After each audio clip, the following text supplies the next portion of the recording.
오늘은 평생의 기도라는 제목으로 하나님 말씀 전하겠습니다. 잠언의 유일한 기도문의 형태라고 할 수 있는 내용이 기록되어져 있습니다. 그것이 바로 아굴의 기도입니다.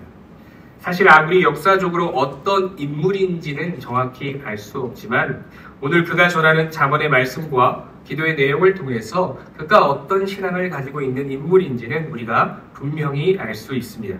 먼저 1절은 잠언 30장의 표제와 같습니다.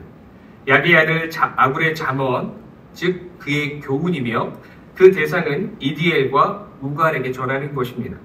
그렇다면 이 아굴이 보여주고 있는 신앙은 어떤 모습일까요? 2절에 보시면 그는 매우 겸손한 사람이었습니다. 나는 다른 사람에게 비하면 짐승이라 내게는 사람의 총명이 있지 아니하니라. 아멘. 자신을 마치 짐승과 같다라고 표현하고 있습니다. 지혜 문학에서 특별히 잠언에서 이 짐승이라 함은 가장 둔하며 미련한 사람을 뜻합니다. 아굴은 이러한 고백을 통해서 고대 근동 그 지혜 문학에서 찾기 어려울 정도로 파격적인 자기 비하의 모습을 보여주고 있습니다. 그러면서 3절에서 나는 지혜를 배우지 못하였고 또 거룩하신 자를 아는 지식이 없다라고 말하고 있습니다. 아굴의 이 낮아짐은 어디에서 비롯되는 것일까요? 그를 겸손하게 할 수밖에 없었던 질문이 있었습니다. 그것이 4절인데요. 우리 4절 말씀을 같이 읽겠습니다. 시작. 하늘에 올라갔다가 내려온 자가 누구인지, 바람을 그 장중에 모은 자가 누구인지, 물을 옷에 싼 자가 누구인지, 땅의 모든 끝을 정한 자가 누구인지, 그의 이름이 무엇인지, 그의 아들의 이름이 무엇인지 너는 아느냐. 아멘. 마치 욥이 들었던 그러한 질문처럼 보입니다. 아굴은 하늘과 땅으로 표현되는 온 우주와 바람과 물로 유지되어지고 있는 모든 생명체, 모든 세계에 대해서 말하고 있습니다. 즉, 누가 이 세상을 맡아서 주관하며 그 안에 있는 생명들을 돌보고 있는지를 생각해 보아야 한다라고 말하고 있는 것이죠.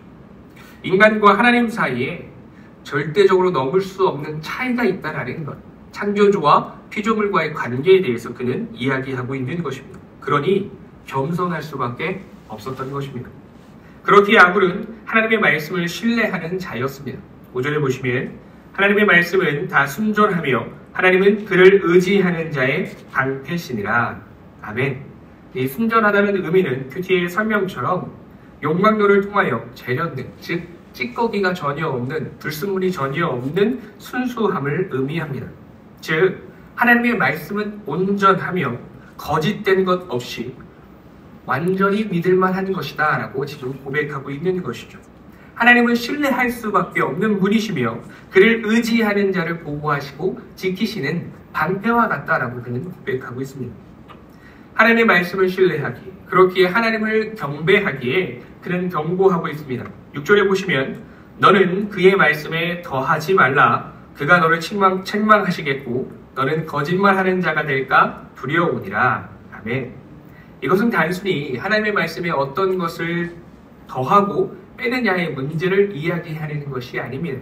예를 들어 사랑하는 명령 앞에서 우리는 사실 그것이 힘든 이유를 덧붙일 때가 있습니다.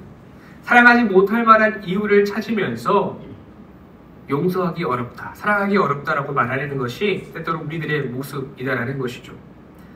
용서하라는 명령 앞에서 그렇지 못하는 상황을 덧붙인다라는 것입니다. 말씀에서 어긋나는 삶이 바로 이 말씀 앞에 자신의 이러한 모습과 욕망과 하지 못하는 모습을 더하는 것, 이것이 바로 하나님의 말씀에 더하는 것이다라고 표현하고 있는 것이죠. 여호와를 경외한다고 하면서 그분의 말씀에 청종하지 않는다면 그것은 결국 거짓말하는 자와 같고 다른 것을 더하는 자와 같다라고 말씀하고 있는 것입니다. 그렇기에 아굴은 기도했습니다. 기도 외에는 답이 없기에 그는 기도합니다. 무엇을 구했습니까? 8절 서두에 헛된 것을 멀게 해달라고 구합니다. 이것은 허망한 것이며 곧 하나님 외에 다른 것을 의지하는 것, 성경적 표현으로 우상 숭배하는 것을 멀게 해달라고 이야기하고 있죠. 또 거짓말을 자신에게서 멀게 해달라고 간구합니다. 사람들은 언제 거짓말을 합니까? 대개의 경우 자기를 보호하고 자신의 이익을 위해서 그 거짓말을 할 때가 있습니다. 우리의 삶이 너무나 자주 하나님 외에 다른 것을 의지하거나 너무나 쉽게 거짓으로 물들기에 아굴은 그러한 것들을 자신의 삶에서 멀게 해달라고 기도하고 있는 것입니다. 이어서 그는 가난하게도 말고 부하게도 말게 해달라고 기도하고 있습니다. 또한 필요한 양식만을 구합니다. 이 필요한 양식을 직역하자면 내 목의 음식을 의미합니다. 아굴이 지금 구하고 있는 것은 단순히 부함과 가난 그 사이에 적당한 상태를 구하고 있는 것이 아닙니다. 본문에 필요한이라고 번역된 이 단어는 푸푸라고 하는데 이것은 줄을 그어서 정해진 것을 의미합니다. 즉 색이다, 금을 긋다라는 것이 원음이다라는 것이죠. 즉 무슨 말이냐면 하나님께서 줄을 재어서 자를 통해서 내게 정하여 주신 목, 그것이 오늘 아굴이 구하고 있는 필요한 양식이다라는 것이죠. 필요한 목이 나의 기준이 아니라 나의 생각과 나의 의지에 의해서 나의 필요에 의해서 정해지는 것이 아니라 주님께서 내게 정하여 주신 그 목에 대해서 감사히 받겠다. 그것에 순종하겠다라고 그는 이야기하고 있는 것이죠. 어떻게 이런 기도를 할 수 있었을까요? 그 이유가 9절에 기록되어져 있습니다.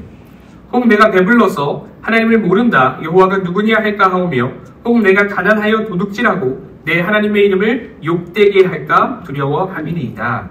아멘. 여러분, 아굴의 일평생 간구하며 중요하게 여겼던 것은 그가 무엇을 받느냐가 아니라 그것을 주시는 분과 어떤 관계를 맺고 있느냐가 그에게 가장 중요했던 것입니다. 하나님 앞에서 어떠한 삶을 살 것인가, 하나님을 기억하는 삶, 하나님을 아는 삶을 사는 것이 그의 인생의 목적이었고 그렇기에 그의 기도의 제목이었던 것입니다. 예수님께서 가르쳐 주신 주기도문에서도 우리에게 일용할 양식을 구하라라고 말씀해주고 계십니다. 무엇을 먹을까, 마실까, 입을까 염려하지 말고 우리에게 가장 좋은 것, 가장 필요한 것, 가장 적절한데 그것을 주시는 하나님의 손길을 의지하라 말씀하고 계시는 것이죠. 여러분, 아굴의 이름에 대한 여러 해석들이 있는데 그 중에 한 가지는 바로 나는 나그네입니다 라는 의미가 그의 이름 뜻 가운데 있습니다.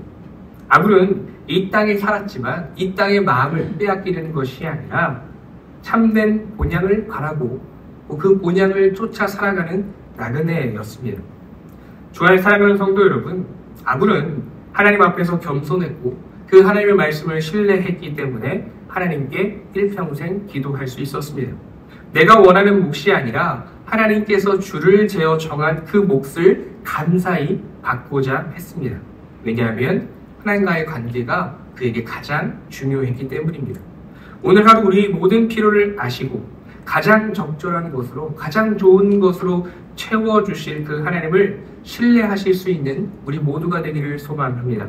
주어진 환경 속에서 겸손히 그리고 감사함으로 하나님께서 정하여 주신 그 몫을 사모하는 그리고 순종할 수 있는 저와 여러분이 되시기를 간절히 축복합니다.